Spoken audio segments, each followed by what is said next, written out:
ଯିଏ ତୁମକୁ ମିଛ ପ୍ରେମ କରିବ ସିଏ ଏହି ଗୋଟିଏ ପ୍ରଶ୍ନ ନିଶ୍ଚୟ ଡରିବ, ତୁମେ ମୋତେ ବାହା ହେବ କି ନାହିଁ ଓ ଜୀବନ ସାରା ମୋ ସାଙ୍ଗରେ ରହିବ କି ନାହିଁ ଓ ମୋତେ ସତରେ ଭଲ ପାଉଛ ତ? ଯିଏ ତୁମକୁ ମିଛ ପ୍ରେମ କରୁଥିବ ସିଏ ଏହି ଗୋଟିଏ ପ୍ରଶ୍ନ ନିଶ୍ଚୟ ବାରମ୍ବାର ତୁମକୁ ପଚାରୁଥିବ।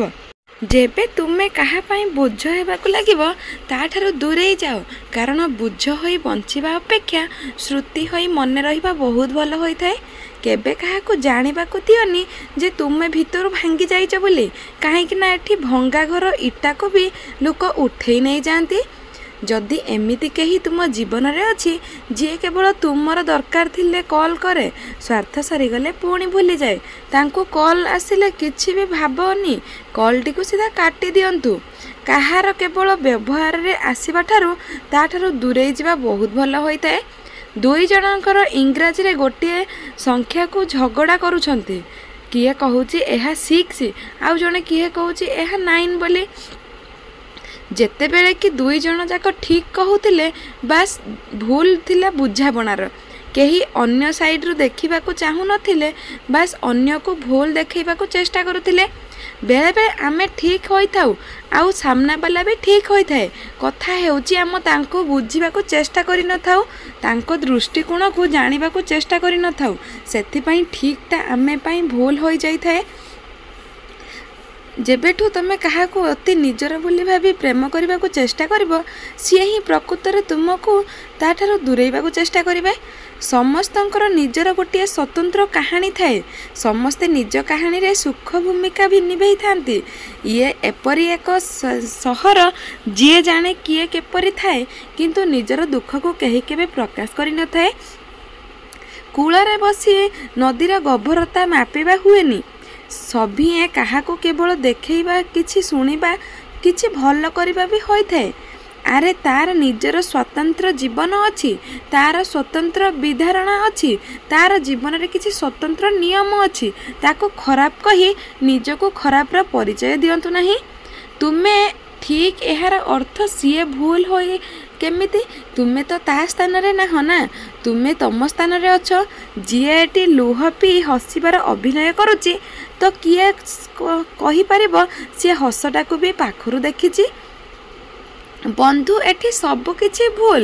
ଯାହା ଆଖି ଦେଖେ ତାହା କାନ ଶୁଣେ, ସବୁ କିଛି ଭୁଲ। ଠିକ୍ ତାହା ଶୁଣେ ଯାହା ନିଜେ ଅଛି। ତୁମେ ଠିକ୍ ତ ଦୁନିଆ ଠିକ୍।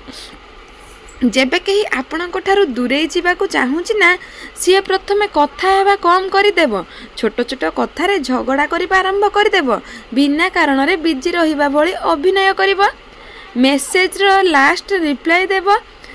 ଲେଟ୍ରେ ରିପ୍ଲାଏ ଦେଲେ ଅସଲ କଥା ଏହା କି ତା ମନରେ ତୁମ ପ୍ରତି ଇମ୍ପୋର୍ଟାନ୍ସ ଶେଷ ହୋଇଯାଇଛି। ଏବେ ତ ଯାହା ସିଏ ନିଜଠୁ ଠିକ୍ ଦେଖାଇବାକୁ ଚେଷ୍ଟା କରୁଥାଏ। ଯେଉଁ ପର୍ଯ୍ୟନ୍ତ ତୁମେ ରୋଜଗାର କରିବା ଶିଖିନାହ, ସେ ପର୍ଯ୍ୟନ୍ତ ତୁମେ ଖର୍ଚ୍ଚ କରିବା ବି ଠିକ୍ ସେ ଶିଖିନାହଁ। ଏ ଯୁଗରେ ଆଉ ଗୋଟିଏ ବିଚିତ୍ର କଥା, ଏଠି ଲୋକ କୁକୁରକୁ ବୁଲେଇ ନେବାରେ ଗର୍ବ ଅନୁଭବ କରନ୍ତି, ଆଉ ଯିଏ ଗାଈ ଚରାଏ ତାକୁ ଛୋଟ ଦୃଷ୍ଟିରେ ଦେଖନ୍ତି, ଆଉ ସୋସିଆଲ ମିଡ଼ିଆରେ ଗାଈକୁ ଗୋମାତା କହି ଲାଇକ୍ ଗୋଡ଼ାନ୍ତି। ଯେବେ ଖରାପ ସମୟ ଆସେ ମଣିଷର ବୁଦ୍ଧି ବି ହଜିଯାଏ, ଚାଲାକି ବି ଠିକ୍ ନିଷ୍ପତ୍ତି ନେଇପାରେ ନାହିଁ। ଯେଉଁ ତାଳ ଧରି ସେ ତାଳ ଭାଙ୍ଗି ଯାଇଥାଏ। ସେଥିପାଇଁ ତ କୁହନ୍ତି ଖରାପ ମଣିଷ ହୋଇନଥାଏ, ଖରାପ ତ ତାର ସମୟ ଚାଲିଥାଏ।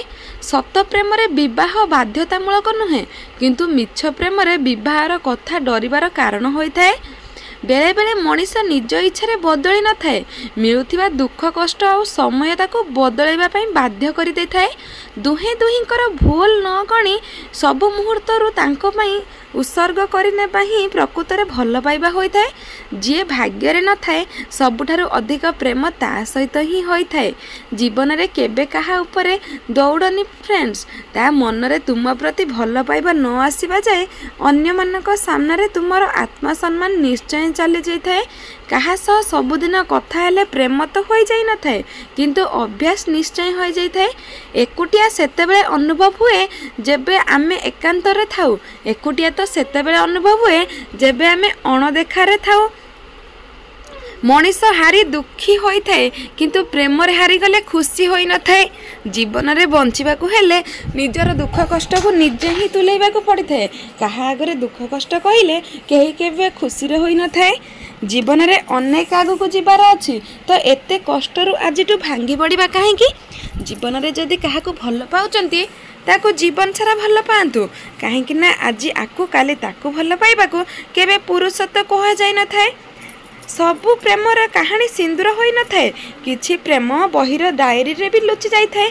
सेथिपाई तो दुनियार मालिक राधा को बिना एका रही जाइथिले। जीती समस्त पक्षरे भल होई न थाए। संपर्क को जदि संपर्क को हृदय लिभा जाउ थाए ताहाले किछि जिद्दी भी त्याग करबा को पड़ी थाए। मनीष सब बेले चाहू थाए खुशी रे रहिबा पई किंतु से केबे भी भाबु न थाए कि ता पई आउ केही दुखी हो नाही। तो आम क्या दुखी करवा हुए तो आम पक्षरे न थाए किंतु क्या खुशी करवा न करवा से आम पक्षरे ही थाए। दर्शक बंधु भिडियोटी आज एतिकी। भिडियोटी केमिति लगिला कमेंट करने जमा ही भूलबेनी। जदि आम भिडियोटी आपण मानक पसंद आसी थाए ताहले आम चैनल टी गोटे सब्सक्राइब कर दियंतु। भिडियो भल लगे निहाती लाइक करंतु। केमिति अछंती आपण माने कमेंट बॉक्स रे निहाती जणाइबे। रहुछु नमस्कार जय जगन्नाथ। आउ आम लाइव टाइम हैला संध्या 7:30 आउ दिन 11टा। आपण माने निहाती आम लाइव रे जॉइन करंतु आ बहुत सारा कथबार्ता करंतु। रहुछु नमस्कार जय जगन्नाथ। पुणी देखा गोटे नुआ भिडियो रे। सेते पर्यंत आपण माने भलरे रुहंतु आ खुशी रे रुहंतु। आ आज हैला बाहुडा यात्रा। हैप्पी बाहुडा यात्रा समस्तिंको। All of you. जय जगन्नाथ। जय जगन्नाथ।